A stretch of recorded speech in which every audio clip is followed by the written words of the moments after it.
स्वागत है दोस्तों हमारे यूट्यूब चैनल कमबैक एकेडमी में। जैसा कि हमने पिछली क्लास में क्या देखा था, जेनेटिक्स के बारे में विस्तार पूर्वक अध्ययन किया था। ठीक है, मेंडल ने जो थ्योरी दिया था उसके बारे में। फिर अभी हम लोग पढ़ रहे हैं, नेक्स्ट टॉपिक है हमारा एवोल्यूशन, मतलब जय विकास। ठीक, जय विकास मतलब एवोल्यूशन मतलब क्या समझते हो?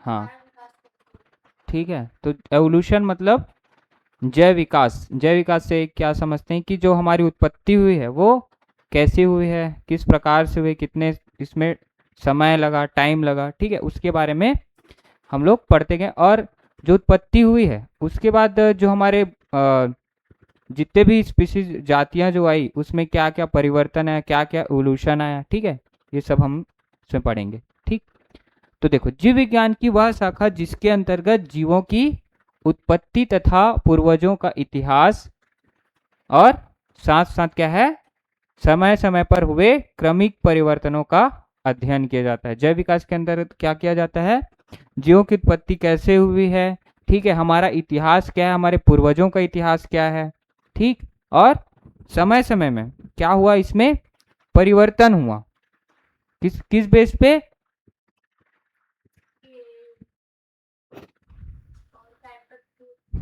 ठीक है, मतलब क्या क्या आवश्यकता पड़ी उनको, ठीक है, उनके अकॉर्डिंग क्या है इन लोग अपने में एवोल्यूशन किए। ठीक है, तो ये क्या कहलाता है, हमारा जैव विकास। ठीक है, जैव विकास या इसी को उद्विकास या इवोल्यूशन बोला जाता है। ठीक, जैव विकास एक बहुत क्या है, धीमा प्रक्रम है। ठीक है, देख इसको विकास में कितना टाइम लगा है, हमारा एवोल्यूशन जैसे होता गया। ठीक है, तो बहुत लाखों करोड़ों साल क्या है इसमें लगा है, किसमें, हमारे एवोल्यूशन में। ठीक है, ये एक अचानक से होने वाला परिवर्तन नहीं है, बहुत टाइम में क्या हुआ, ये परिवर्तन हुआ। अतः क्या है, इसे किसी के द्वारा देखना संभव नहीं है। ठीक है, अब देखो हमारे पूर्वज क्या है, उसमें इवोल्यूशन होते गया, लेकिन उनको पता है क्या कि हमारे पूर्वज कैसे थे, क्या थे। हम लोग एक स्टडी करते हैं, एक थ्योरी आता है, ठीक है, कि इवोल्यूशन ऐसा हुआ होगा, एक क्या है, साइंटिफिक तरीके से क्या रिसर्च किया गया, तो इसके कारण क्या है, हमें हमें पता चलता है कि हमारे पूर्वज ये हो सकते थे और ये हैं और इनका विकास ऐसे हुआ है। ठीक है, तो एक साइंटिफिक प्रक्रिया है जिसके माध्यम से क्या है, इवोल्यूशन के बारे में हमें जानकारी मिलती है। ठीक, परंतु इसके लिए क्या है, समय समय पर अनेक क्या दिए गए हैं, सिद्धांत मतलब थ्योरी दिया गया, जिसके कारण से ही हम लोग इवोल्यूशन, जैव विकास के बारे में विस्तार पूर्वक क्या है आज जान सके हैं, लेकिन बहुत हद तक अभी जानना बाकी भी है। ठीक, तो हमारा इवोल्यूशन है, जैसे कि बोला जाता है कि हमारा सबसे पहला क्या बना, एक सेल बना, सेल से धीरे धीरे धीरे धीरे क्या है, अभी क्या है प्रेजेंट में होमोसेपियंस, ठीक है, ह्यूमन का विकास हुआ है। ठीक, अभी कहाँ किस हद तक सही है उसके बारे में हम लोग भी अभी अच्छे से जान नहीं पाए। ठीक, लेकिन माना जाता है कि हमारा विकास इसी क्रम में हुआ है। अब देखो इसके लिए ना बहुत सारी थ्योरी दी गई है। ठीक है, आपको ये थ्योरी सुन के देख के हंसी भी आएगा। ठीक है, इसमें से पहला क्या है, विशेष सृजन का सिद्धांत, थ्योरी ऑफ स्पेशल क्या है, करेक्शन क्रिएशन। ठीक है, इस सिद्धांत के अनुसार जीवों की उत्पत्ति प्रकृति के सर्वशक्तिमान के द्वारा माना जाता है। मतलब किसके द्वारा, भगवान के द्वारा। क्या बोला गया है इस, मतलब ये इसमें सबसे पहले इस थ्योरी में कि विशेष सृजन का सिद्धांत, इसमें हमारी जो उत्पत्ति हुई वो किससे हुई है, भगवान द्वारा। मतलब ऐसा बोला जाता है कि हमें, हम किसी मतलब अन्य जीव से क्या है उत्पत्ति नहीं हुए हैं, हमारा इवोल्यूशन होता गया, ये थ्योरी नहीं मानता। बोला जाता है कि सीधा भगवान ने क्या किया, हमें पैदा किया है। ठीक है, तो क्या है, विशेष सृजन का सिद्धांत दिया। ठीक, फिर क्या है दूसरा, जीवता व्युत्पत्ति का सिद्धांत, जिसको क्या बोला जाता है, हाँ, ए बायोजेनेसिस। ठीक, जिसमें क्या है, इस सिद्धांत के अनुसार जीवन की उत्पत्ति किसी निर्जीव वस्तु से अचानक हुई है। इसमें क्या माना जाता है कि जो जीव है, ठीक है, जो लिविंग, उसकी उत्पत्ति किससे मानी जाती है, तो नॉन लिविंग थिंग, ठीक, निर्जीवों से माना जाता है। तो ये हो सकता है निर्जीवों से उत्पत्ति, ठीक है। तो उस टाइम क्या है, ये ऐसा थ्योरी दिया गया था कि जीवन की उत्पत्ति अचानक से किसी निर्जीव वस्तु के द्वारा दी गई है, जिसको क्यों, कौन सा थ्योरी बोला जाता है, तो एबायोजेनेसिस, अजीविता, अजीवित क्या है, अजीवात जीवोत्पत्ति का सिद्धांत, ठीक। जैसे कि मेढक है, सांप है, इन लोग कहाँ रहते हैं, मेढक चलो कीचड़ में रहता है, ठीक है। तो क्या होता है, बरसात के दिनों में आवाज निकालता है, कीचड़ से आवाज आती है मेढक की, मतलब बरसात के टाइम में ज्यादातर मेढक दिखाई देते हैं, वो लोग बाहर निकलते हैं।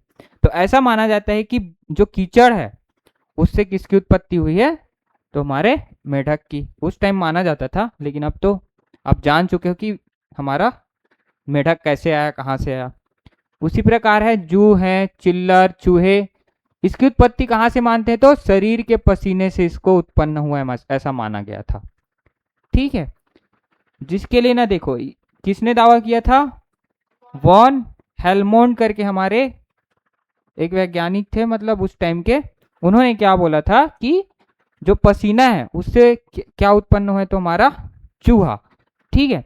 इन्होंने एक प्रयोग किया था, जैसे कि अपने पसीने से भीगी क्या एक टी शर्ट थी, ठीक है, उसको, उसमें ना गेहूं को लपेट दिया था और 21-22 दिन तक क्या किया, उन्होंने रख दिया।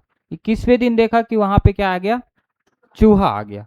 तो ऐसा मान लिया कि चूहे से, मतलब पसीने जो भीगा हुआ टी शर्ट है उसमें अगर गेहूं रखो तो क्या होता है, चूहे की उत्पन्न हो जाती। तो क्या बोल रहे हैं कि सजीवों, निर्जीव जो चीजें हैं उनसे क्या है, हमारे सजीवों की उत्पत्ति हुई है, ठीक है।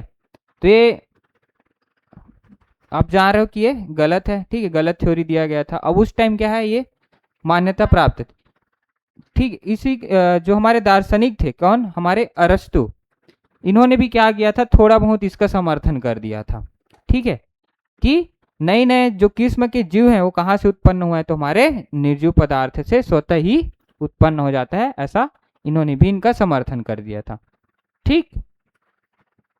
फिर नेक्स्ट थ्योरी क्या था,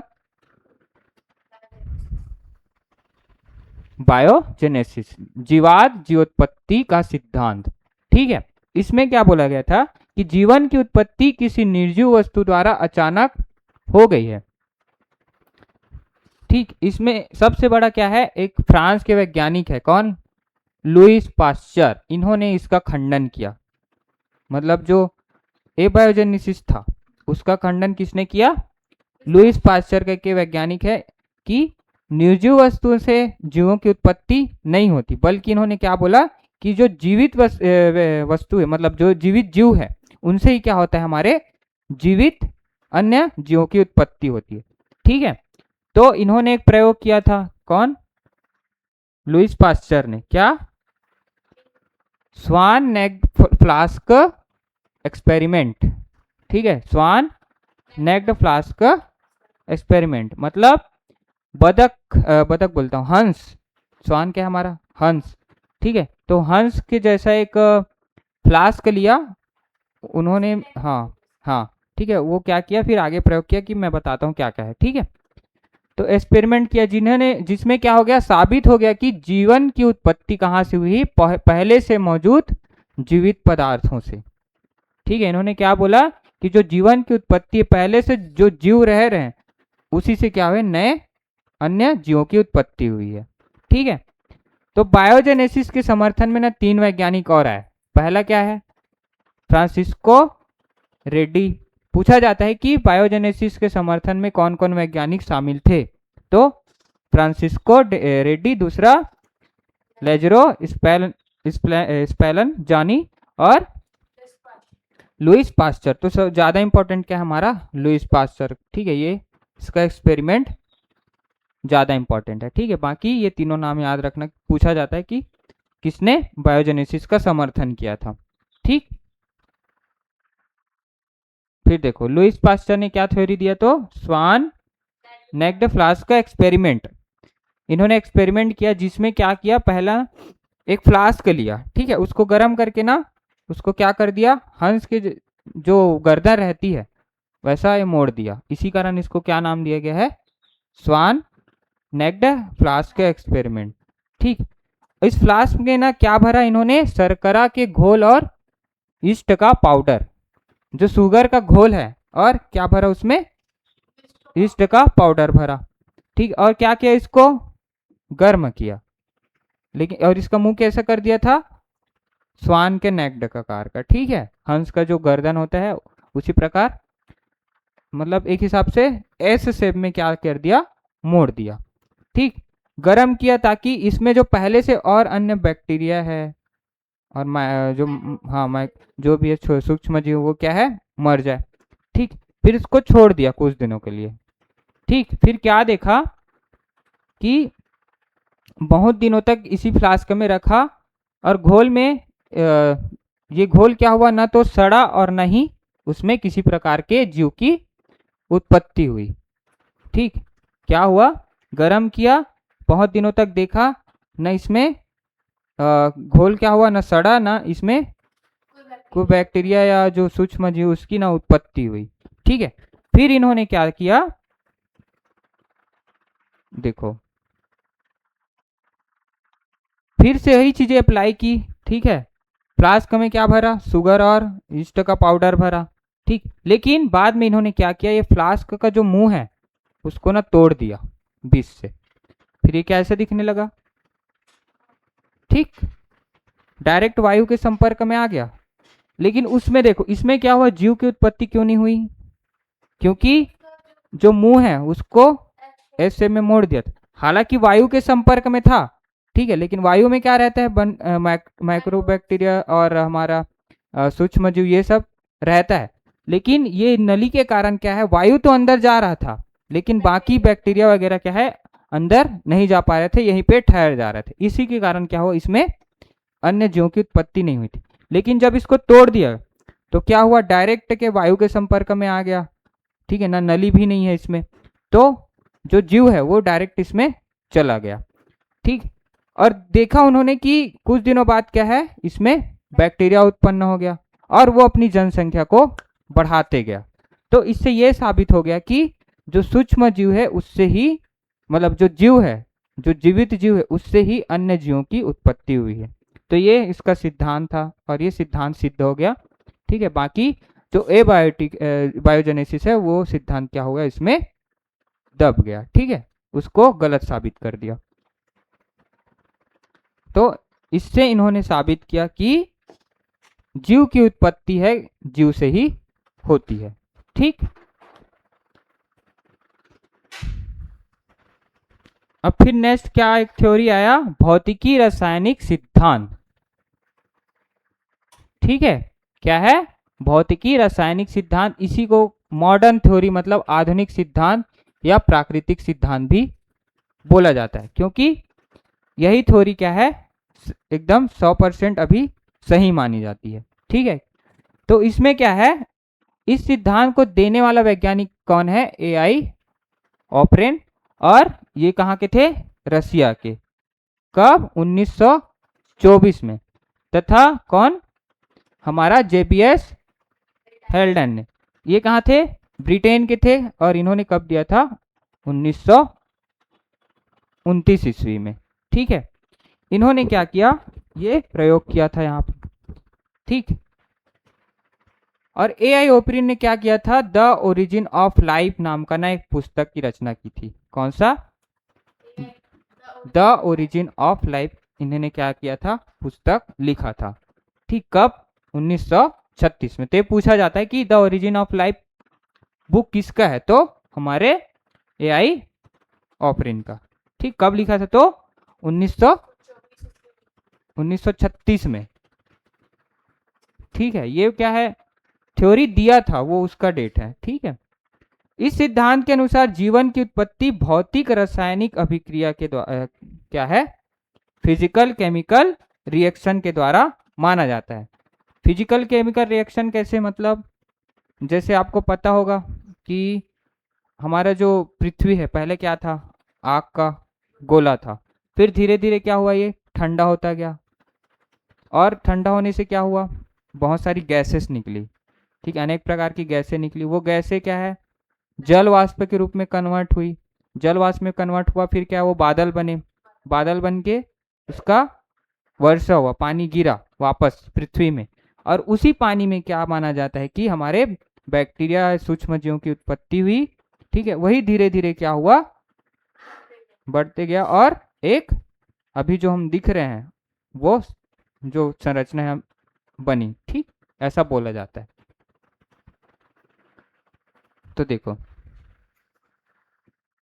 इस परिकल्पना के अनुसार क्या है, करोड़ों साल पहले क्या है, हमारी प्राचीन पृथ्वी की ऐसी स्थितियां थी कि कुछ खास भौतिक क्या है, रासायनिक प्रक्रियाएं, जैसे अकार्बनिक और कार्बनिक यौगिक उस टाइम हुआ।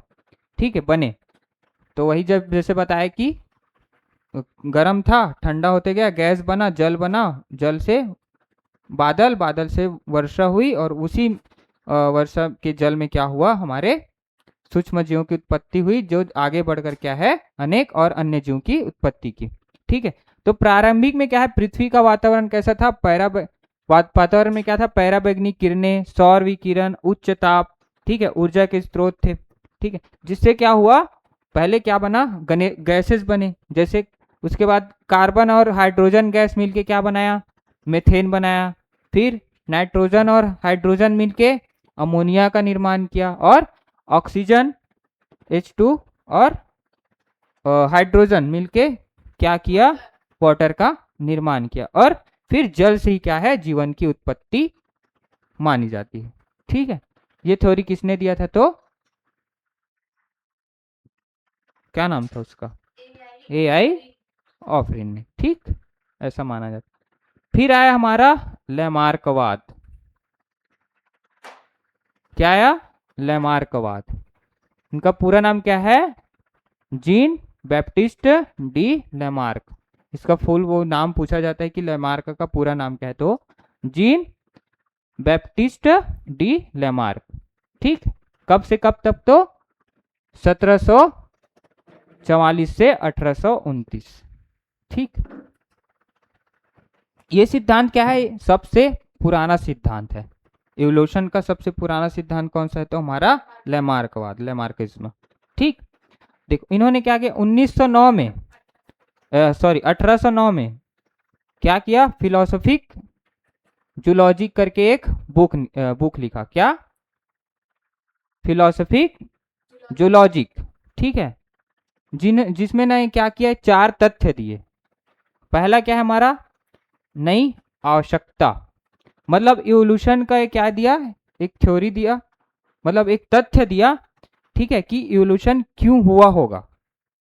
किसने दिया, तो हमारे लैमार्क ने। कब, मतलब पुस्तक में लिखा है कि 1809 में फिलोसफिकल जूलॉजी पुस्तक में इन्होंने लिखा है कि इवोल्यूशन की जरूरत क्यों पड़ी। तो इन्होंने 4 तथ्य दिया कि इवोल्यूशन इसी के कारण हुआ होगा। तो पहला क्या है, नई आवश्यकता, न्यू नीड्स।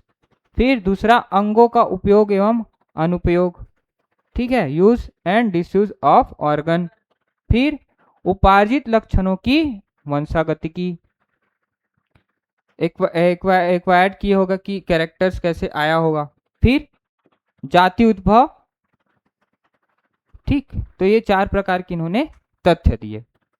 तो पहला क्या था हमारा, नई आवश्यकता, जिसमें इन्होंने क्या बोला था, जैसे कि देखो, जैसे जैसे क्या है, प्रकाश, तापमान, भोजन और हवा में क्या होता गया, बदलाव होता गया। मतलब एक हिसाब से हमारे इन्वायरमेंट में क्या होता गया, चेंजेस आता गया। और क्या है, जानवरों को नई जरूरतें क्या हो गई, महसूस होने लगी। और इन जरूरतों को पूरा करने के लिए क्या किया, जानवरों में क्या हुआ, एवोल्यूशन। ठीक है, परिवर्तन ऐसा माना गया, क्योंकि आदतें और व्यवहार क्या होते गए, बदलते गए। ठीक है, और समय के साथ ये बदलाव उन जानवरों में स्थायी गुण बन गया।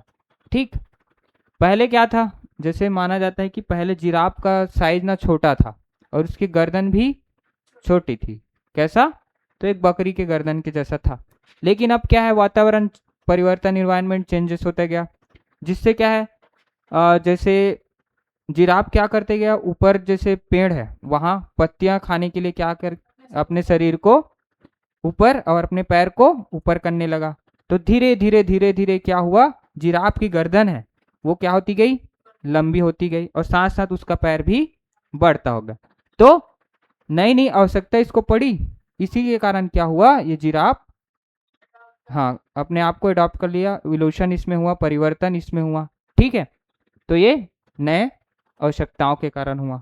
ठीक, समझ में। फिर दूसरा क्या है, अंगों का उपयोग एवं अनुप्रयोग, use and disuse of organ, मतलब ऑर्गन के उपयोग के आधार पर भी क्या माना जाता है इसमें, हाँ एडॉप्टेशन या इवोल्यूशन माना जाता है। ठीक है, तो नई नई जरूरतों को पूरा करने के लिए कुछ अंगों का क्या किया इन्होंने, ज्यादा इस्तेमाल किया, जैसे कि पत्तियों को खाने के लिए क्या है, गर्दन का उपयोग किया, साथ साथ अपने पैर को भी उठाया, तो पैर का भी उपयोग बहुत ज्यादातर पे इन्होंने क्या किया। तो वे अंग और मजबूत और क्या होता गया, ये जो ऑर्गन है वो धीरे धीरे क्या होता गया, मजबूत होता गया, कुशल होता गया।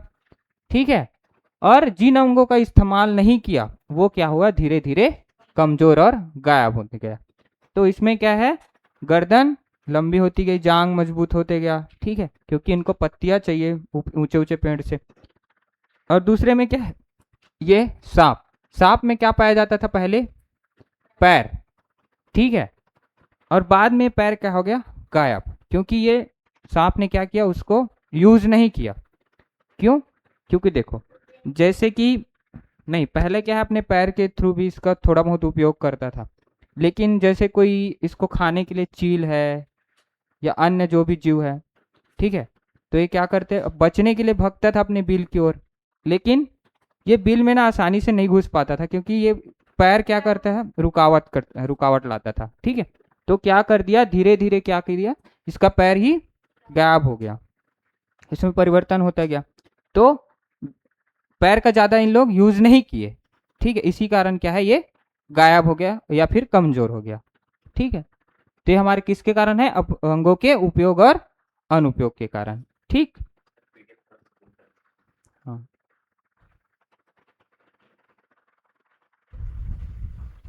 फिर नेक्स्ट क्या है, उपार्जित लक्षणों की वंशागतिकी। क्या है, उपार्जित लक्षणों की वंशागतिकी। इसमें क्या है, वातावरण के प्रभाव से या अंगों के उपयोग या अनुपयोग से जीवधारियों के शरीर में विभिन्न लक्षण विकसित हो गए।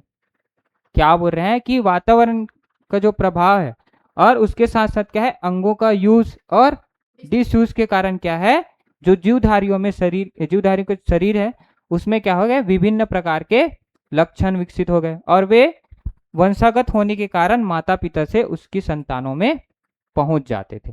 ठीक है, लेमार का ये थ्योरी ना बहुत विवादास्पद रहा, क्योंकि इन्होंने क्या बोला है कि पौधे के अनुप्रयोग और उपयोग के कारण जीवधारियों में क्या, उसके लक्षण जो है वो विकसित हो जाते हैं, ऐसा मानते हैं। और क्या बोल दे रहे हैं, वंशागत होने के कारण क्या है, माता पिता से कहा जाता है तो संतानों में। ऐसा हर चीज जरूरी नहीं है कि माता पिता में जो लक्षण दिखाई दे रहे हैं वो एटजिट क्या होगा हमारा, हाँ संतानों में जाए, ऐसा हो नहीं सकता। इसी कारण क्या है, ये बहुत ज्यादा विवादास्पद रहा। ठीक है, हमारा ये थ्योरी। ठीक है, तो ऐसे लक्षणों को जो किसी जीवधारी के जीवन काल में विकसित होते हैं, उपार्जित लक्षण, और उनके संतानों में पहुंचने की क्रिया के को लक्षणों की वंशागतिकी बोला जाता है। ठीक है, उपार्जित लक्षण क्या होता है, उपार्जित लक्षण मतलब जो कैरेक्टर है, हाँ जरूरी कि वो पेरेंट्स से जो बच्चे जो भी कैरेक्टर है वो क्या है, इंपॉर्टेंट नहीं होता कि हमारा माता पिता से ही हमको मिला हुआ है, बल्कि वो क्या है, हम खुद से उसको एक्वायर करते हैं, जैसे कि अडॉप्ट कर लेते हैं। हाँ एनवायरनमेंट के थ्रू क्या है, हम उसको यूज कर लेते हैं, अडॉप्ट कर लेते हैं। ठीक है, इसी कारण ये थ्योरी क्या है, सही साबित नहीं हुई। ठीक, जैसे कि देखो इस लड़की की आंखें क्या है, नीली है, लेकिन इस ऐसा नहीं है कि इसके माता पिता का भी नीला रहा होगा। हो सकता है कि इसकी जो पूर्वज हैं उनका क्या है, नीला रहा होगा। करेक्ट। जैसे हम लोग इससे पहले कौन सा क्लास किए थे, जेनेटिक्स में क्या पढ़ा था कि जो प्रभावी होगा वही क्या करेगा, डोमिनेंस करेगा। ठीक है, तो उसी प्रकार क्या है, इसके जो पूर्वज है उनमें भी क्या रहा होगा, ये नीली आंखें वाला कैरेक्टर रहा होगा। बाद में क्या होता गया, ये उभर के आया। ठीक है, लेकिन ये क्या है, सचिन तेंदुलकर आपको पता है क्रिकेटर है, लेकिन इसका बच्चा क्या इसी के जैसा क्रिकेट खेल पाएगा? हालांकि वो भी क्रिकेटर है, लेकिन क्या है, बॉलिंग करता है, और ये क्या है, बैट्समैन। लेकिन इसका टेक्निक, इसके खेलने का तरीका क्या है, उससे अलग ही होगा ना। तो ये क्या है, खुद से एक्वायर किया है वो चीज, और चाह के भी ये क्या करे, उसको नहीं दे सकता। ठीक है, तो ये क्या होता है, एक्वायर मतलब उपार्जित किया है। तो लेमार्क का ये ट्रिक क्या है, इसी कारण बहुत विवादास्पद रहा। ठीक है, इसको देखेंगे आगे, समझ में आया? फिर थर्ड इन्होंने क्या दिया था, फोर्थ, जाति उद्भव। इन्होंने इसमें क्या किया था, यदि लक्षणों की वंशागति का क्रम इसी प्रकार चलता रहे तो संतान में ऐसे लक्षण एकत्रित हो जाएंगे जो अपने पूर्वजों से बिल्कुल क्या होंगे, भिन्न होंगे, और इसी तरह इन नए लक्षणों वाले जीवों में एक नई जाति का निर्माण हो जाएगा। ठीक है, इन्होंने क्या बोला, अगर वंशागत की, ठीक है, मतलब जो कैरेक्टर है इसी प्रकार एक पीढ़ी से दूसरे पीढ़ी में जाते गया, जैसे ये कुछ लक्षण है, फिर इसमें दूसरे में गया, फिर तीसरे में गया। ठीक है, तो ये ऐसे ऐसे जाते जाते क्या होगा, बाद में जो जो भी लक्षण है, ठीक है, वो क्या हो गया, चेंज होते भिन्न होता जाएगा, जिससे जो आने वाला पूर्वज है वो पहले वाले पूर्वज का क्या होगा, से नई जाति का, नई स्पीसीज का निर्माण कर लेगा। इसके कैरेक्टर अलग और इसके कैरेक्टर जो अलग हो जाएंगे। ठीक है, तो ये क्या हमारा जाति उद्भव, इससे क्या है, नई जाति का निर्माण हो, ऐसा कौन बोलते हैं, लेमार्क। ठीक,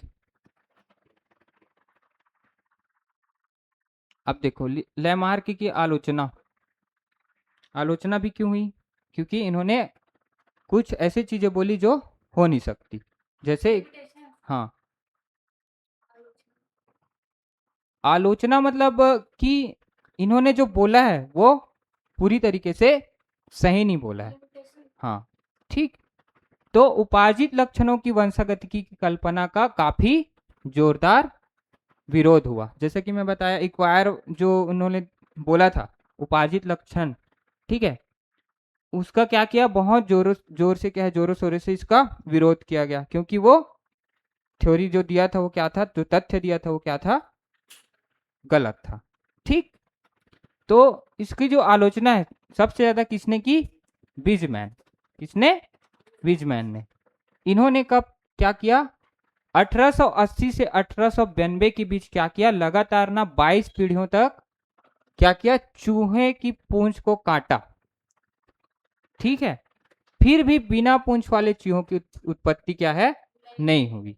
देखो इन्होंने क्या बोला था, लेमार्क के पास गया पहले तो ये, ठीक है, आपने जो ये थ्योरी दिया था, जो तथ्य दिया था कि उपार्जित लक्षणों की वंशागति की वाला जो लक्ष्य दिया, जो क्या बोलते हैं, तथ्य दिया था वो क्या है हमारा, गलत है। लेकिन लेमार्क क्या मानने से इनकार कर रहा था, आप सिद्ध करो।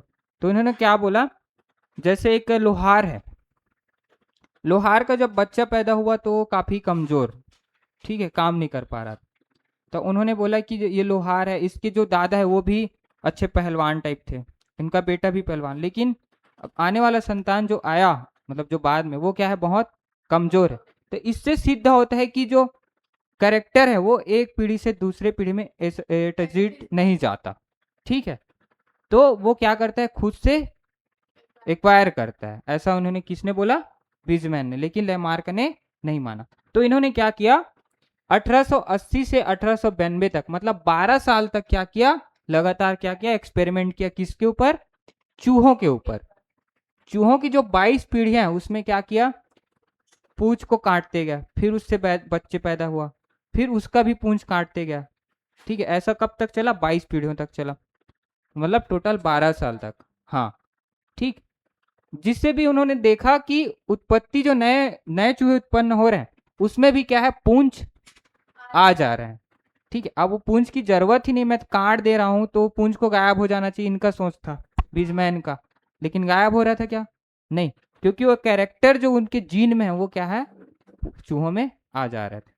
ठीक है, तो क्या है, एक्वायर करने से क्या होता है, करेक्टर आता है। ठीक, तो एक पहलवान का पुत्र जन्म से शक्तिशाली नहीं होता। ठीक, और जैसे नाक तथा कान के छेदने की प्रथा क्या है, बहुत पहले से चलती आ रही है। ठीक है, तो अब जब नए बच्चे पैदा होते तो और उसके ऑटोमेटिक नाक और कान में छेद रहना चाहिए इसके हिसाब से, लैमार्क के हिसाब से, लेकिन वो नहीं रहता है क्या, नहीं रहता, छिदवाना पड़ता है ना अलग से, एक्वायर मतलब हमें उसकी जरूरत होती तब हम उसको छिदवाते हैं। तो ऐसा इन्होंने बोला, किसने, बीजमैन ने, मतलब लैमार्क के जो तथ्य दिए थे उसकी आलोचना इन्होंने की थी। ठीक है, तो वहां पे लैमार्क का जो एक्वायर वाला जो तथ्य है वो क्या है, गलत साबित हो गया था। ठीक है, फिर आया लैमार्क को की जब आलोचना हुई, फिर कौन आया, डार्विन। डार्विन जिसने क्या दिया था, डार्विनिज्म मतलब डार्विनवाद का सिद्धांत दिया था। ठीक है, तो ब्रिटेन के प्रसिद्ध प्रकृतिवादी कौन, चार्ल्स रॉबर्ट डार्विन। ठीक, कौन, चार्ल्स रॉबर्ट डार्विन, जिसका जन्म कब हुआ था, 1809 में, और कब तक जीवित रहे ये, 1882 तक। ठीक है, इन्होंने क्या दिया, लैमार्क के बाद विकास के संबंध में प्राकृतिक वरण मतलब नेचुरल सिलेक्शन का इन्होंने क्या दिया था, सिद्धांत दिया था, जिनको किस नाम से जाना जाता है, डार्विनवाद। मतलब इनका बोलना है कि जो भी जीव है उसका सिलेक्शन कौन करता है, तो हमारा नेचर, नेचुरली क्या है, इसका सिलेक्शन होता है। अगर ये नेचर के अकॉर्डिंग एडॉप्ट नहीं हो पाता तो नेचर क्या कर देता है, स्वतः इसको नष्ट कर देता है। ठीक है, ये थ्योरी किसने दिया, डार्विन ने।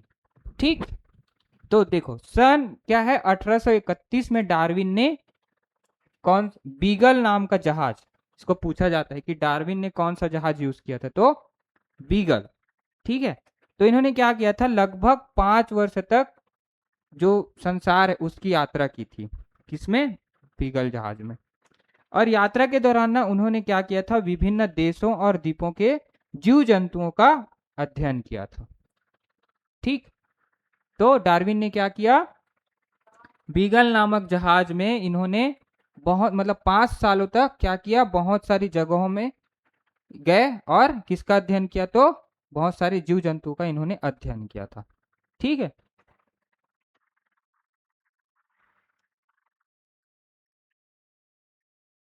5 साल तक घूमे, उसके बाद ना लगभग 20 वर्षों तक क्या है, इन्होंने अध्ययन करने के पश्चात क्या किया, 1859 में हाँ, विकास के संबंध में अपने सिद्धांत को प्राकृतिक वर्ण द्वारा जातियों की उत्पत्ति मतलब origin of species by natural selection नामक पुस्तक में प्रकाशित किया।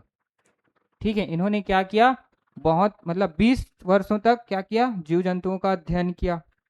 ठीक है, मतलब 20 वर्षों के अध्ययन के पश्चात कब, 1859 में इन्होंने क्या किया कि अपनी पुस्तक क्या, origin of species by natural selection करके एक पुस्तक प्रकाशित किया, जिसमें क्या है, इन्होंने अपने सिद्धांत को लिखा। ठीक है, जिसको क्या बोलते हैं, प्राकृतिक वरणवाद, थ्योरी ऑफ नेचुरल सिलेक्शन या डार्विनिज्म, इसको बोला जाता है, डार्विनवाद कहते हैं। समझ में? ठीक है, तो इन्होंने अपनी बुक में क्या लिखा था, देखो पहला क्या है, जीवों की संतानोत्पत्ति की प्रचुर क्षमता, मतलब जीवों में ना संतान उत्पन्न करने की प्रचुर क्षमता पाई जाती है, इन्होंने किसने बोला, डार्विन ने, किसमें, अपने बुक में लिखा था। फिर दूसरा क्या बोला, जीवन संघर्ष, स्ट्रगल ऑफ लाइफ, मतलब जो जीव संघर्ष करके जीवित रह पाएगा वही क्या है, आगे बढ़ेगा, जीवित रहेगा, और जो संघर्ष नहीं कर पाएगा वो मर जाएगा, नेचर उसको ऑटोमेटिक नष्ट कर देगी। फिर योग्यतम की उत्तरजीविता, सर्वाइवल ऑफ फिटेस्ट, जो फिट रहेगा वही सर्वाइव कर पाएगा। फिर विविधता, वेरिएशन, जो अपने आप में विविधता ला लेगा वही क्या है, नेचुरल उसको सिलेक्ट करेगा, नहीं तो नेचर उसको खत्म कर देगा, ऐसा बोला।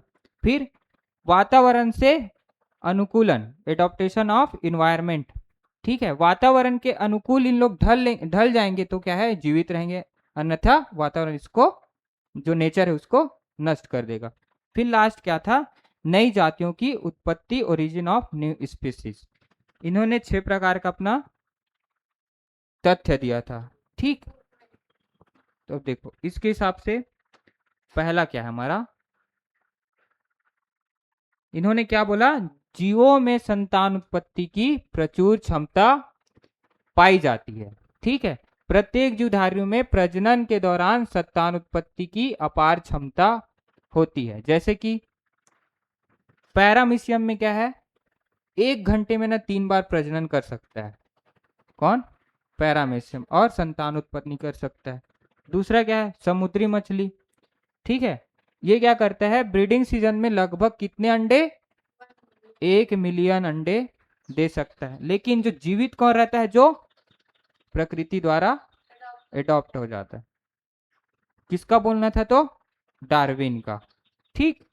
फिर क्या है, सैल्मन फिश करके आता है, वो भी अपने ब्रीडिंग सीजन में लगभग 2 करोड़ 80 लाख अंडे देती है। कितना, 2 करोड़ 80 लाख। तो स्तनधारियों में देखो, स्तनधारियों में सबसे कम प्रजनन क्षमता किसमें पाई जाती है, तो हाथी में, ठीक है। ये अपने पूरे जीवन काल में सिर्फ कितने, 6 बच्चे को जन्म दे सकती है, समझ में आया? तो इसके अंतर्गत क्या है, क्या बोला था डार्विन ने, कि जीवधारियों में प्रजनन करने की अपार क्षमता पाई जाती है, मतलब संतान उत्पत्ति की अपार क्षमता पाई जाती है, ठीक है। फिर दूसरा क्या है, इन्होंने क्या बोला था, जीवन संघर्ष के बारे में बताया था, स्ट्रगल ऑफ लाइफ, जिसमें क्या है, जंतुओं को पैदा होते ही क्या है, जल, वाटर, लाइट और भोजन, साथ साथ सुरक्षित स्थान की क्या होती है, आवश्यकता होती है, ठीक है। अतः जब अधिक संख्या में जंतु पैदा हो जाते हैं तो इन आवश्यकताओं की पूर्ति के लिए क्या करना पड़ता है, स्ट्रगल, मतलब संघर्ष करना पड़ता है। जैसे कि अब देखो बेसिक चीजें क्या है, जल, प्रकाश, भोजन, सुरक्षित वातावरण, ये हमको चाहिए, ठीक है। लेकिन जनसंख्या ज्यादा है तो उसके लिए क्या करना पड़ेगा, स्ट्रगल किया जाएगा ताकि वो हमें प्राप्त हो सके। अब स्ट्रगल होगा मतलब क्या होगा, एक दूसरे को मारेंगे, तभी क्या होगा, वो इस चीजों को प्राप्त कर पाएगा। तो डार्विन का बोलना ये था कि जो जीवन संघर्ष कर लेगा, स्ट्रगल कर लेगा, वही क्या है, आगे जीवित रहेगा, अन्यथा क्या है, प्रकृति उसको स्वयं नष्ट कर देगी। किसका मानना था, तो डार्विन का। तो देखो संघर्ष किसके किसके बीच होता था, तो सजाति संघर्ष, ठीक है। सजाति संघर्ष में देखो आपस में दोनों क्या है, जो हिरन है वो क्या है, लड़ रहे हैं, और इसमें जो जीतेगा, मतलब जो संघर्ष करेगा, वही क्या है, आगे हाँ जीवित रहेगा, ठीक है, और अपने बेसिक जो नीड चाहता है उसको प्राप्त कर लेगा। फिर दूसरा क्या है, अंतर जाति संघर्ष, क्या है हमारा, अंतर जाति संघर्ष। इसमें क्या हुआ, ये देखो शेर है, अपने भोजन के लिए शिकार कर रहा है दूसरे जीव का, ठीक है। तो ये एक जीव कम हो गया, मतलब ऐसा बोलना है कि प्रकृति इसको स्वयं नष्ट कर दी। फिर क्या है, वातावरणीय संघर्ष, इन्वायरमेंटल जो हमारा स्ट्रगल है। अब देखो वातावरण में क्या है, वातावरण परिवर्तनशील है, परिवर्तनशील है मतलब हाँ कभी भी चेंज हो जाता है, गर्मी, सर्दी, बरसात, अगर उसके अकॉर्डिंग क्या है, ये जानवर, ये जीव जंतु क्या है, एडॉप्ट हो जाते हैं तो वो जीवित रहते हैं। जैसे कि बहुत तेज बारिश हो रही है तो इसको क्या चाहिए, गुफा चाहिए, आवाज चाहिए, ठीक है, तभी क्या है, इन लोग बच पाएंगे। गर्मी है, गर्मी के दिन में भी क्या चाहिए इनको, आवाज चाहिए, तभी क्या है, बच पाएंगे। तो ये क्या होता है, हमारा वातावरणीय संघर्ष। उसी प्रकार जैसे सजाति संघर्ष में और देख सकते हो कि जैसा कि कोई दूसरा शेर है, अपने एरिया को छोड़कर किसी दूसरे के एरिया में चला जाता है, तो क्या करता है शेर, आपस में लड़ाई करते हैं, किस किस लिए? अपने एरिया के लिए, ठीक है। तो जो जीतेगा वही उस एरिया में राज करेगा। तो ये क्या होता है? हमारा सजातीय संघर्ष। तो ऐसा बोल सकते कि सजातीय संघर्ष क्या है? अपने परिवार में ही लड़ाई, अंतर जाति पड़ोसी से लड़ाई, ठीक है। और वातावरण, आप समझ सकते हो कि वातावरण से लड़ाई, ठीक। ये किसने, क्या हुआ? हमारा डार्विन ने जीवन संघर्ष के बारे में बताया था, ठीक। फिर थर्ड इन्होंने क्या बोला था? योग्यतम की उत्तरजीविता, सर्वाइवल ऑफ फिटेस्ट। मतलब इनका कहना था कि जो फिट रहेगा, मतलब इनका बोलना यह है कि जो ज्यादा शक्तिशाली है वही सरवाइव कर पाएगा, ऐसा नहीं है, ठीक है। कुछ क्या है, अपना माइंड भी लगाना पड़ता है इसमें। जैसे कि ये हाथी है, बहुत ज्यादा ताकतवर है, किनसे? इंसान से, ह्यूमन से। लेकिन इन्होंने क्या किया? उसके हिसाब से अपने योग्यता को निखारा कि मैं अपने जो हाथी है, जो मेरे से ज्यादा ताकतवर है, उसको मैं कैसे हरा सकता हूँ। तो इन्होंने क्या किया? भाला लिया और मार दिया, ठीक है। तो योग्यता क्या है? अगर उसके पास योग्यता है तभी वो क्या है? सरवाइव कर पाएगा, ठीक है, नहीं तो ऑटोमेटिक ये खत्म हो जाएगा।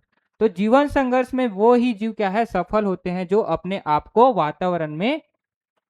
वातावरण में निरंतर होने रहने वाले परिवर्तनों के अनुसार क्या है? बदलते रहते हैं। जो जीव ऐसा नहीं कर पाते वो क्या हो जाते हैं? शीघ्र ही समाप्त हो जाते हैं, ठीक। इन्होंने क्या किया? भाले का निर्माण किया, किसके लिए? हाथी को मारने के लिए। तो अपने से ज्यादा जो ताकतवर जो जीव है उसको भी क्या कर दिया? ये हरा दिया, ठीक। संघर्ष के दौरान जिसमें सबसे अच्छी विविधता होती है उसे प्रकृति चयन कर लेती है, ठीक है। तो क्या होता है? जो जिसमें सबसे ज्यादा विविधता होती है, अच्छी विविधता, उसको क्या है? प्रकृति स्वयं सिलेक्ट कर लेती है। समझ में? तो ये है क्या है? Survival of fittest.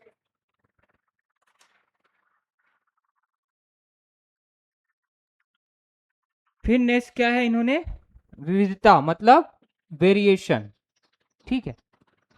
इसमें इन्होंने क्या बोला कि एक ही माता की संतानें केवल केवल जुड़वा को छोड़कर ना, क्या है? जुड़वा को छोड़, वो क्या है? एक समान दिखाई देते हैं, लेकिन एक ही माता की संतानें क्या होती है? अलग अलग होती है, आपस में समान नहीं होते। उसके रंग है, रूप है, आकार है, ठीक है। और जो उसके कार्य करने की क्षमता है उसमें क्या है? विभिन्नता क्या है? दिखाई देने को मिलती है, ठीक है। और सभी विभिन्नताएं इन्हें अपने माता पिता से कहां से मिलती है? हाँ, वंशानुगत मिलती है, ठीक है। और कुछ विभिन्नताएं जीव जंतु के लिए क्या होता है? लाभदायक होता है, तो कुछ क्या होता है? हानिकारक होता है। और जो लाभदायक होता है वही क्या होता है? स्थायी हो जाता है। और जो हानिकारक है वो क्या हो जाता है? ऑटोमेटिक नष्ट हो जाता है। विविधता मतलब वेरिएशन, जैसे कि आप अलग हो ना अपने माता पिता से, ठीक है, लेकिन कैरेक्टर कुछ क्या है? आपको प्राप्त है, लेकिन आप उसमें क्या किए हो? वेरिएशन किए हो, ठीक। जैसे कि पहले के लोग क्या है? ज्यादा मतलब पढ़ाई लिखाई में उतना ध्यान नहीं देते थे, ठीक है। अब क्या है? धीरे धीरे पढ़ाई लिखाई में ज्यादा, आप उनसे ज्यादा पढ़े होगे, ठीक है। तो आपने क्या किया? अपने आप में परिवर्तन लाया, ठीक है, विविधता लाई, वेरिएशन लाया। तो ये क्या है? ठीक। तो जो लाभदायक है, जो अभी हमारा नेचर, जिसको जो वातावरण अभी उसकी मांग है, उसके उसके हिसाब से क्या है? अभी आप उसमें परिवर्तन लाए हो, ठीक है। पहले क्या था? ज्यादा से ज्यादा 12वीं या कॉलेज करो तो उसके बाद नौकरी आसानी से मिल जाती थी। लेकिन अब क्या है? कितना भी पढ़ लो भाई, बहुत स्ट्रगल है, ठीक है, नौकरी के लिए। तो आपने क्या किया? उसके हिसाब से अपने आप को ढाल लिया। नहीं तो मेरे माता पिता क्या है, 12वीं पढ़े थे यार, कॉलेज की और नौकरी लगे तो मैं क्यों नहीं लग रहा, ऐसा सोचोगे तो नहीं हो पाएगा, ठीक है। तो ये क्या है? वेरिएशन जरूरी है, जो इन्वायरमेंट अभी उसकी मांग के हिसाब से ऑटोमेटिक ला दे रही है, ठीक। आप उसमें खुद संतुष्ट नहीं हो पाओगे। तो ये विविधता के बारे में किसने बताया था? तो डार्विन ने। फिर उन्होंने क्या दिया था, वातावरण से अनुकूलन, एडॉप्टेशन टू इन्वायरमेंट। इसमें इन्होंने क्या बोला था कि जो प्राणी अपने आप को प्रकृति के अनुकूल बना लेता है, जीवन संघर्ष में केवल वही ही क्या होता है, जीवित रह पाते हैं। ठीक है, नहीं तो ये क्या हो जाते हैं, अपने आप समाप्त हो जाते हैं। जैसा कि देखो ये कीड़ा है, ठीक है, कैसा दिख रहा है, कलर वाला दिख रहा है, ग्रीन टाइप। अब ये पक्षी है, कौन सा, डोडो। डोडो करके एक पक्षी है जो क्या है, अभी विलुप्ति के कगार पर है।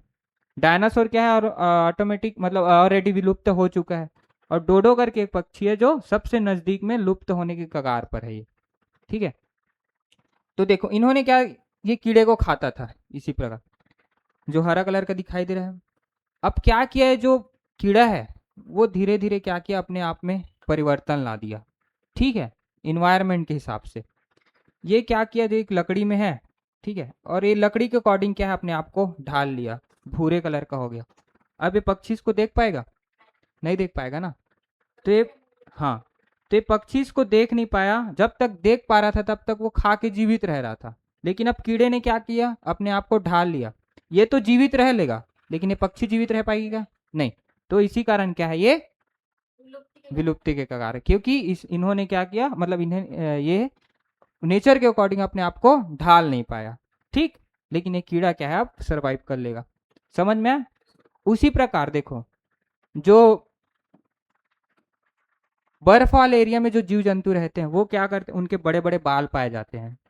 खरगोश है, लोमड़ी है, बियर है, इनमें क्या है, बहुत बड़े बड़े बाल पाए जाते हैं। क्यों?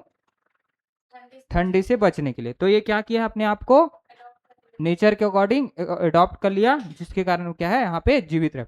अब इधर स्थानीय एरिया में जो जानवर है, तो उसको आप अगर वहां जाके छोड़ दो तो क्या हो जाएगा, सरवाइव नहीं कर पाएगा। तो वही बोला है कि वातावरण के हिसाब से इसको, जीवों को अनुकूल होना पड़ेगा। ठीक, फिर नेक्स्ट क्या है, नई जातियों की उत्पत्ति, ओरिजिन ऑफ न्यू स्पीसीज। इसमें इन्होंने क्या बोला, जीवधारियों में उत्पन्न विभिन्नताएं एक पीढ़ी से दूसरी पीढ़ी में वंशानुगत होती है। ठीक है, और कुछ पीढ़ियों के बाद ये विभिन्नताएं एकत्रित होकर किसका निर्माण करती, तो नई प्रजाति, नई स्पीसीज का निर्माण करती है। और नई पीढ़ी के सदस्य पुरानी पीढ़ी के सदस्य से बिल्कुल भिन्न होते हैं। इन्होंने क्या बोला कि जो जीवधारी हैं उनमें जो विभिन्नताएं होती है वो एक पीढ़ी से दूसरे पीढ़ी में क्या होती है, स्थानांतरित होती हैं। ठीक है, और ये पीढ़ियां बाद में एकत्रित होकर क्या होता है, एक नई प्रजाति का विकास करती है, और ये क्या होती है, अपने पूर्वजों से अलग होती है। तो आपने सुना होगा कि मानव की उत्पत्ति किससे मानी जाती है, बंदरों से। ठीक है, तो इस हिसाब से बंदर क्या हुआ, हमारा पूर्वज। बल्कि ऐसा नहीं होता। ठीक है, आप बोल रहे हो कि ये बंदर, इनकी उत्पत्ति, इससे किसकी उत्पत्ति मानी गई, तो ये मनुष्य और ये बंदर, तो एक हिसाब से पूर्वज क्या है, हमारा बंदर। बट ऐसा नहीं होता। ठीक है, ये कैसे चलता है, एक पेड़ मतलब जो ट्री है, ट्री में जो ब्रांचेस रहते हैं, उसी प्रकार क्या है, हमारा उत्पत्ति माना जाता है। समझ में आया? ये हमारा क्या है, ये हमारा पूर्वज रहा होगा, लेकिन इसी से क्या हुआ, ये बंदर के पूर्वज, मतलब ये बंदर बनता गया, और इधर से क्या बनता गया, नए नए और स्पीसीज, तो इधर से इंसान बनते गया। तो ऐसा बोल सकते हैं कि बंदर और जो मनुष्य का जो पूर्वज है वो क्या है, सेम है, लेकिन बंदर ही हमारे पूर्वज हैं ऐसा नहीं बोल सकते। समझ में आया? जैसे कि तुम्हारे दादा के उसके दादा, उसके दादा, उनके भी तो भाई रहे होंगे, तो आप अपने पूर्वज किसको मानोगे, अपने दादा के भाई को कि अपने दादा को, अपने दादा को मानोगे ना, लेकिन उसका भाई क्या है, अलग है। ठीक है, लेकिन वो एक हिसाब से क्या है, दोनों कनेक्टेड है ना। तो ऐसा बोल सकते हैं कि जो बंदर है उसका पूर्वज और जो मनुष्य है उसका पूर्वज क्या है, सेम है, लेकिन इनमें क्या हुआ है, परिवर्तन हुआ है, एवोल्यूशन हुआ है। ठीक है, इस कारण ये क्या है, दोनों से भिन्न है। क्योंकि देखो अभी भी बंदर पाए जा रहे हैं, अगर बंदर से हमारी उत्पत्ति हुई रहती तो बंदर अभी तक दिखते क्या, नष्ट हो जाते ना। तो मनुष्य का पूर्वज अलग और बंदर का पूर्वज अलग। अब एक सुनो चिंपांजी, ठीक है, चिंपांजी और मनुष्य, इसमें ना 99% जो जीन है वो क्या है, सेम है, मनुष्य और चिंपांजी का। ठीक, समझ में। तो ये हमारा क्या है, नई जातियों की उत्पत्ति। ठीक,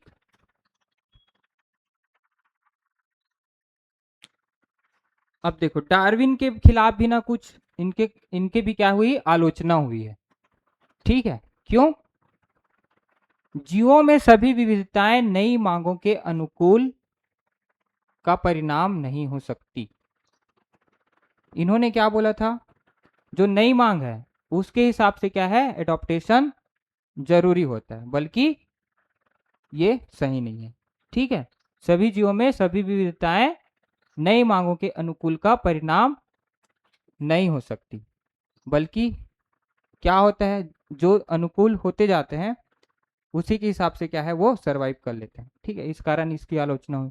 दूसरा क्या है, पर्यावरणीय कारक ही विविधताओं का एकमात्र कारण नहीं है, वे अन्य कारणों के कारण भी हो सकता है।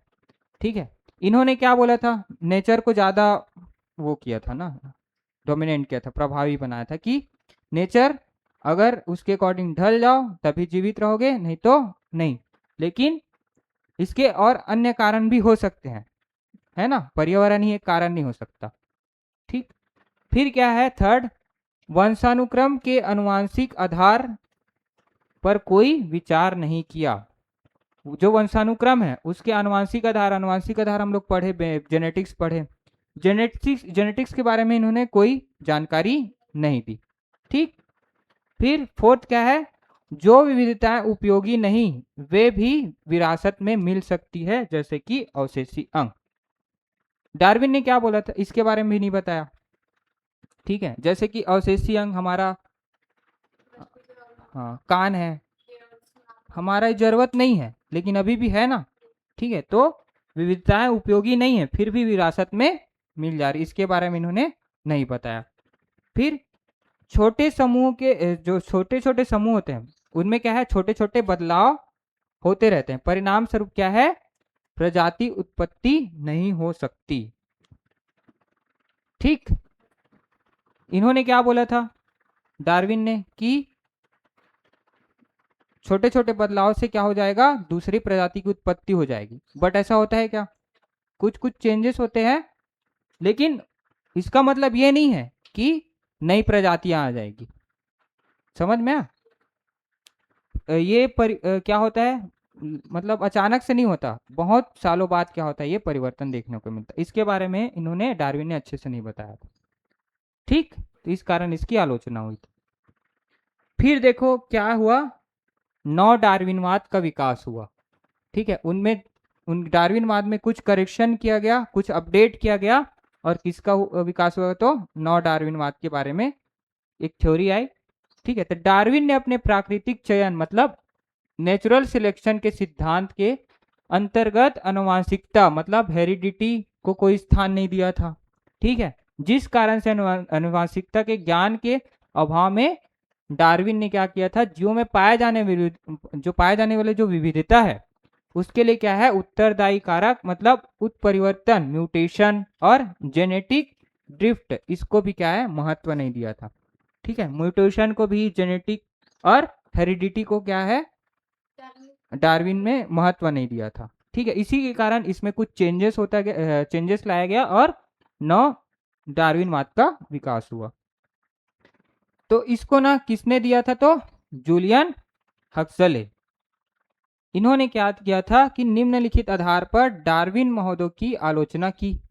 ठीक, ठीक है, हेरिडिटी, म्यूटेशन और जेनेटिक ड्रिफ्ट के आधार पर इन्होंने क्या किया था, डार्विनवाद की आलोचना की और नए नौ डार्विनवाद दिया था। ठीक है, तो डार्विन महोदय का मानना था कि जीवों की जनसंख्या पर नियंत्रण के लिए प्रकृति द्वारा आवश्यक सकारात्मक कदम उठाए जाते हैं, जबकि मानव द्वारा जनसंख्या नियंत्रण के लिए कृत्रिम उपाय भी अपनाए जाते हैं। ठीक है, क्या बोला था डार्विन ने कि नेचुरल सिलेक्शन के कारण ही क्या होता है हमारा, हाँ इवोल्यूशन होता है, मतलब जीव जीवित रह जाते हैं या ऑटोमेटिक नेचर उसको खत्म कर देता है अगर उसके अकॉर्डिंग ये नहीं चले तो। लेकिन अभी क्या होता है, जो मनुष्य है वो अपनी जनसंख्या को नियंत्रित करने के लिए क्या करता है, कृत्रिम रूप से भी बहुत सारी चीजें अपना सकते हैं, समझ रहे हो ना। ठीक है, तो ये क्या है, अब उस टाइम डार्विन की थ्योरी सही, ठीक है, अभी क्या है, वो तो जान ही रहा था उस टाइम कि मानव ऐसा ऐसा करके भी अपनी जनसंख्या को नियंत्रित कर सकता है, ये तो सिर्फ पर्यावरण को ही सर्वश्रेष्ठ मानता था। लेकिन अब क्या है, मानव अपनी जनसंख्या को विभिन्न तरीकों से नियंत्रण कर सकती है। ठीक,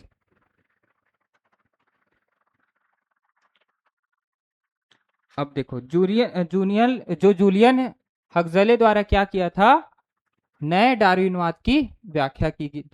ठीक, इन्होंने क्या कहा था, इनका मानना था कि जो उत्परिवर्तन है, म्यूटेशन है, उसी के द्वारा ही क्या होता है हमारा उद विकास, मतलब जैव विकास होता है, इवोल्यूशन होता है। ठीक है, और यही प्रक्रिया आगे बढ़ती गई और उत्परिवर्तन के पश्चात ही क्या हुआ, प्राकृतिक चयन होता है, ऐसा मानते हैं। उत्परिवर्तन म्यूटेशन होगा, उसी के पश्चात ही क्या होगा, नेचुरल सिलेक्शन होगा। डार्विन के हिसाब से क्या था, नेचुरल सिलेक्शन ज्यादा इंपॉर्टेंट था, लेकिन हाँ म्यूटेशन के बारे में इन्होंने नहीं बताया था। तो जब तक उसमें म्यूटेशन नहीं होगा, क्या है, परिवर्तन उत्परिवर्तन नहीं होगा, और अगर उत्परिवर्तन होने के बावजूद अगर वो सरवाइव नहीं कर पा रहा है, तब तब क्या होगा, हमारा प्राकृतिक चयन होगा। ठीक है, नेचुरल सिलेक्शन होगा। तो जीव के जनन कोशिकाओं में विद्यमान जो गुणसूत्र है, उसकी संरचना में होने वाले परिवर्तन से उत्पन्न आनुवंशिक विविधता यदि पर्यावरण के अनुकूल हो तो प्रकृति द्वारा उसे स्वीकार कर लेता है, जिसमें नई जाति की उत्पत्ति होती है। अगर देखो जो जनन कोशिकाएं हैं, ठीक है, उनमें क्या है, कुछ उत्परिवर्तन होता है, और उत्परिवर्तन होने के बाद क्या है, वो अगर जो नेचर है, मतलब वातावरण में अगर सरवाइव कर पा रहा है, तब क्या होगा, जीवित रहेगा। ठीक है, अगर वो सरवाइव नहीं कर पा रहा है, तब क्या होगा, वो मर जाएगा। तो सबसे पहले क्या होगा, म्यूटेशन होगा, म्यूटेशन के बाद अगर वो जीवित रहेगा तो प्रकृति उसको एक्सेप्ट कर लेगी, अगर नहीं होगा तो प्रकृति उसको स्वतः खत्म कर देगी, ऐसा इनका मानना था। तो यहाँ पे म्यूटेशन को ज्यादा इंपॉर्टेंट दिया गया। इस प्रकार के परिवर्तन के पश्चात प्राकृतिक चयन की भूमिका को जूलियन हक्सले ने क्या किया, नव डार्विनवाद की संरचना दी। समझ में? तो जूलियन हक्सले ने क्या, उत्परिवर्तन म्यूटेशन को सबसे ज्यादा सही माना, उसके बाद प्राकृतिक सिलेक्शन को। ठीक, जैसे कि देखो उत्परिवर्तन के सिद्धांत में जिसको किसने दिया था, तो हुगो डी राइस ने। ठीक, ये पूछा जाता है किसने दिया उत्परिवर्तन का सिद्धांत। तो इस सिद्धांत के अनुसार क्या होता है, इवोल्यूशन अचानक से घटने वाली घटना है। ठीक है, इवोल्यूशन क्या है, अचानक से घटने वाली घटना बोला गया। कैसे, जैसे कि कोरोना के समय क्या आया था हमारा, कोरोना वायरस के कारण क्या हुआ था। ठीक है, मतलब आपने देखा होगा कि जो वायरस था वो क्या कर लेता था, हाँ अचानक से अपने आप में चेंजेस ला पा रहा था, क्योंकि उसके खिलाफ क्या बन गया था, वैक्सीन। ठीक है, अब वैक्सीन बन गया तो उसको पता चल गया कि मैं नष्ट होने वाला, लेकिन वो क्या कर ले रहा था, म्यूटेशन उत्परिवर्तन ला ले रहा था। ठीक है, इसी कारण कितने बहुत सारे वेरिएंट दिखाई दिए कोरोना के। तो पहला क्या, कौन सा वेरिएंट आया था, अल्फा, फिर बीटा आया, फिर डेल्टा, फिर गामा, फिर ओमिक्रॉन, ऐसे करके क्या किया, कोरोना ने अपने आप को म्यूटेट किया, उत्परिवर्तन इसमें होता गया ताकि वो क्या करे, सरवाइव कर। तो इस थ्योरी के अनुसार म्यूटेशन के कारण ही क्या होगा, चेंजेस आएगा, और वो चेंजेस अगर चेंजेस के कारण अगर वो वातावरण में सरवाइव कर लिया तभी वो जीवित रहेगा, अन्यथा ये मर जाएगा। कोरोना भी अभी हमारे मतलब अभी भी मौजूद है एनवायरनमेंट में। ठीक है, वो क्या है, म्यूटेट होते होते जा रहा है। ठीक है, अभी क्या है, ज्यादा हानि नहीं पहुंचा पा रहे हैं क्योंकि उसके खिलाफ वैक्सीन बन चुका है। लेकिन अचानक से ऐसा म्यूटेशन होगा कि वैक्सीन भी काम नहीं करेगा, तो ये फिर से जो 2019 और 20 वाली स्थिति पैदा कर सकती है। ठीक, अब देखो अंगों की संरचना के आधार पर, ठीक है, बहुत सारे क्या है हमारे जो जीव जंतु है उसके जो ऑर्गन है वो क्या है एक समान दिखाई देते हैं। जैसे कि पहला क्या है, समजात अंग, होमोलॉगस ऑर्गन। ठीक है, इसमें क्या होता है, अंग जो उत्पत्ति तथा संरचना के आधार पर क्या होते हैं, समान होते हैं तथा कार्य में भिन्न होते हैं, उसको क्या बोलते हैं, समजात अंग। किस हिसाब से, उत्पत्ति और उसकी संरचना के हिसाब से इन लोग समान रहते हैं, लेकिन इसके कार्य क्या है, भिन्न हो सकते हैं। जैसा कि पक्षी के पंख तथा मानव के अग्रपाद, मतलब पैर का अगला हिस्सा, देखियो इसमें भी 3 हड्डी होती है, फिर 2 हड्डी, फिर इसका पंजा। उसी प्रकार क्या होता है, जो डॉग है, डॉग में भी क्या होता है, 1 हड्डी ऊपर में, फिर 2 हड्डी, फिर उसी प्रकार का उसका पंजा। तो इस दोनों का कार्य अलग अलग है। ठीक है, उसी प्रकार बर्ड का भी सेम स्ट्रक्चर होता है, उसका जो पंख वाला जो हिस्सा है वो क्या रहता है, उसकी हड्डियां समान रहती है। ठीक है, तो ये क्या है, हमारा अलग अलग जंतुओं का, जीव जंतुओं का अग्रपाद है, लेकिन उसके कार्य क्या है, उसकी उत्पत्ति और संरचना सेम है ना, हड्डियों की संख्या सेम होगी, दिखने में भी वैसा रहेगा, लेकिन इसका कार्य क्या है, मानव के हाथ का कार्य क्या है, किसी चीज को पकड़ना, खाना। ठीक है, ये उसका काम है। डॉग का काम होगा क्या, डॉग पकड़ पाएगा किसी चीज को, नहीं, वो चलने का काम करेगा। फिर बर्ड का जो पंख है, जो अग्रपाद है, वो क्या है, उड़ने के। हालांकि उसमें परिवर्तन हुआ, परिवर्तन के कारण क्या हुआ, ये पंख आ गए, विंग्स आ गए, तो वो उड़ने का काम करता है। इसी प्रकार क्या है, अलग अलग जो मतलब जो अंग है, समजात अंग है, लेकिन दिखने में उसकी संरचना और उत्पत्ति सेम रहती है, लेकिन उसका कार्य क्या रहता है, अलग रहता है। ठीक, मेढक तथा छिपकली का अग्रपाद, इनका भी दिखने में सेम रहेगा, लेकिन उसका कार्य अलग रहता है। ठीक, और मेढक के अग्रपाद तथा पक्षी के पंख, ये भी क्या है, समजात अंग है। ठीक, फिर क्या है, समरूप अंग। क्या है, समरूप अंग, एनालॉगस ऑर्गन। ये क्या होता है, दिखने में एक समान होते हैं। कैसे होते हैं, दिखने में, लेकिन उत्पत्ति और इसकी संरचना क्या है, भिन्न होती है। सामान्य कार्य भी होता है, जैसे कि उड़ने में क्या होता है, इन लोग जो बटरफ्लाई है और जो हमारा चमगादड़ है, ठीक है, उसका जो पंख है वो क्या होता है, काम किसका करता है, उड़ने का ही, लेकिन इसकी उत्पत्ति और जो संरचना वो क्या होती है, भिन्न होती है। ठीक है, समझ में आया? जैसे कीट के पंख तथा पक्षी के पंख, देखियो कीट का पंख कैसा रहता है, हाँ, और पक्षी का पंख क्या है, अलग रहता है, उनमें हड्डियां पाई जाती है, लेकिन कीट के पंख में हड्डियां नहीं पाई जाती। तो क्या है, काम तो एक ही कर रहा है, लेकिन उसका स्ट्रक्चर क्या है, अलग है। और कीट का पंख और चमगादड़ का पंख, ये भी क्या है, अलग अलग। ठीक, तो इसको क्या बोलते हैं, समरूप अंग, मतलब एनालॉगस ऑर्गन। ठीक, समझ में आया? तो हमारा जो इवोल्यूशन वाला चैप्टर है वो खत्म होता है। ठीक, क्वेश्चन करें तो पहला क्या बोल रहा है, ओरिजिन ऑफ स्पीसीज नामक पुस्तिका किसके द्वारा लिखी गई, तो किसके द्वारा लिखा गया था, चार्ल्स डार्विन के द्वारा हमारा ओरिजिन ऑफ स्पीसीज नाम का बुक लिखा गया था। फिर जीवन की उत्पत्ति के बारे में ओपरिन का सिद्धांत डैश से संबंधित है, किससे संबंधित है, क्या बोला था ओपरिन ने, भौतिक, रासायनिक। ठीक, हाँ, तो इन्होंने क्या दिया था, रासायनिक विकास को सर्वोपरि माना था। ठीक,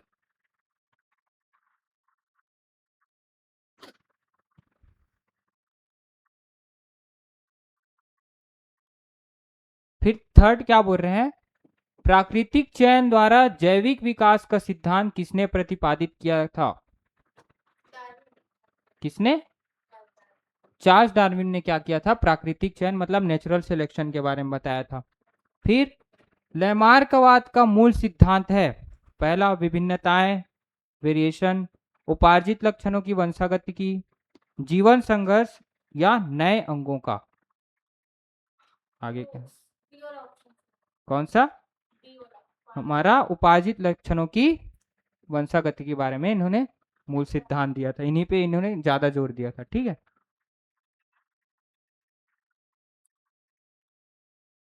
फिर योग्यतम की उत्तरजीविका का प्रतिपादन किया, किसने किया था? योग्यतम की उत्तर जीविका का प्रतिपादन किसने किया था? तो डार्विन ने। ठीक, फिर उत्परिवर्तन के सिद्धांत के जन्मदाता हैं, म्यूटेशन के जन्मदाता कौन है? D bridge. ठीक, ये क्या है? उत्परिवर्तन के बारे में बताया था।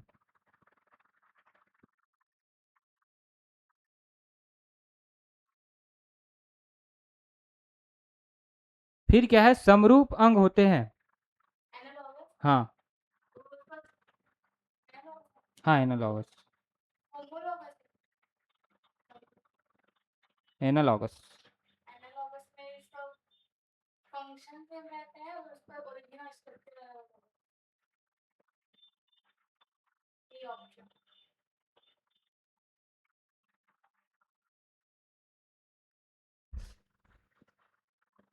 समरूप अंग होते हैं, क्या होते हैं?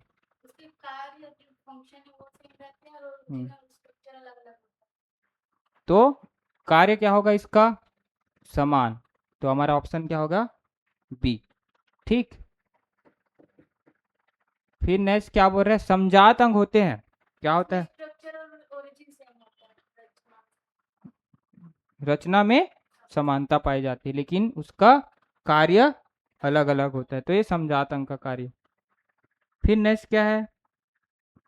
पक्षियों और कीटों के पंख कैसे होते हैं? होमोलॉगस। समजात अंग की समृद्धि अंग की अवशेषी अंग की जटिल। होमोलॉगस मतलब समवृत्ति, समवृत्ति को ही क्या बोला जाता है? समरूप। ठीक, फिर नेक्स्ट क्या है? डार्विन ने किस जहाज पर प्रकृतिविद का कार्य किया था? कौन सा जहाज था? उसके जहाज का नाम क्या था? बीगल। ठीक, तो ये हमारा क्वेश्चन आंसर भी समाप्त होता है यहाँ पे। समझ में आया ना? ठीक है, तो आज की क्लास यहीं समाप्त करते हैं। ठीक है, थैंक यू।